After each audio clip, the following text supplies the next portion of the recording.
আবার নতুন আলু আবাদে বীজের দাম গেল বছরের চেয়ে 3 গুণ বেশি গুনতে হচ্ছে মুন্সিগঞ্জের কৃষকদের। এ নিয়ে আরো জানাতে সরাসরি যুক্ত হচ্ছেন সহকর্মী সুমিত সরকার সুমন। সুমন, দাম বৃদ্ধির কারণ কি এবং প্রশাসন নজরদারি দিচ্ছে কিনা জানাবেন বিস্তারিত।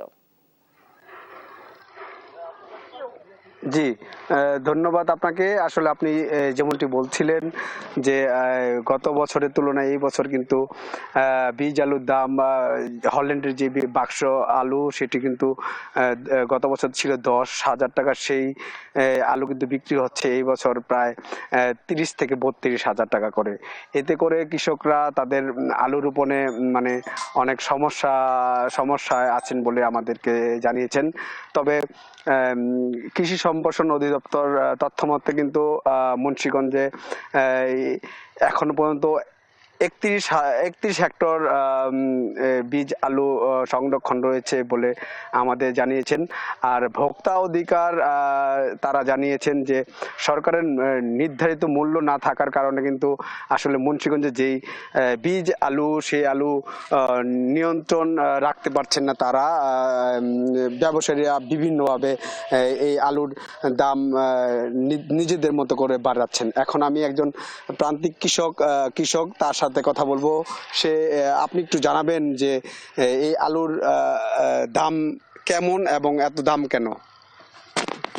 বিসমিল্লাহির রহমানির রহিম। আলুর দাম মনে করেন এবারকা গতবার ছিল 10 থেকে 12,000, এবারকা 30 থেকে 32,000 টাকা। সারের দাম বেশি, জমির দাম বেশি, সব কিছুর দামে বেশি। মনে করেন কৃষক ছুরি বিড়ি খাই তাদের কৃষি করতে।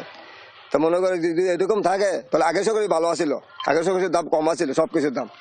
আবার এই সরকার আয়া মনে করেন সব কিছুর দাম কিছু দাম রয়েছে মনে করতে নাই, কিন্তু সব কিছুর দাম বেশি। তো কৃষকে বহুত ছুরি বিড়ি খাই যেতে থাকে কৃষি করতে। তা কৃষকের যেভাবে চাইতে হইব, না চাইলে কৃষক বাঁচত না, কৃষকের খেয়াল রাখতে হইব। মানে কৃষক যদি এই অবস্থায় এমন দাম থাকে তাহলে কৃষকে এইটাই চালানি যাচ্ছে না, মারি যাবে। তা মনে করেন কৃষকের কমাই রাখতে হইব, সামনে ওষুধ পানি আসতে দিব, ওষুধ পানি দাম একটু লেজ্জ মনে করতে হইব। তাহলে কি ওষুধও কম লাগতো না, বহু টাকার ওষুধ লাগবো, এই ওষুধ একটু দাম কমাই দিতে হইব। তো না কমাইলে আপনার তো কৃষক আরো হয়ে যাবো বেশি। জি, যেভাবেও কমাইতে হইব মনে করেন। আপনাকে ধন্যবাদ। এছাড়া আপনি যেমনটি শুনছিলেন, আসলে মুন্সিগঞ্জে কিন্তু বীজ আলুর দাম অনেক অনেক বেশি। আসলে এদিকে কৃষি সম্প্রসারণ অধিদপ্তরে এই বছর গত বছরের তুলনায় এই বছর কিন্তু 2,000 হেক্টর জমিতে আলু রোপণের লক্ষ্যমাত্রা নির্ধারণ করা হয়েছে। এই বছর প্রায় 36,000 জমিতে লক্ষ্যমাত্রা নির্ধারণ করা হয়েছে। ইতিমধ্যে প্রায় 5 লক্ষ মেট্রিক টন 5 লক্ষ জমিতে কিন্তু আসলে আলু আবাদ অলরেডি হয়ে গেছে। তো এই ছিল আমার কাছে মুন্সিগঞ্জ থেকে সর্বশেষ আলু বাজারের খবর। ধন্যবাদ আপনাকে।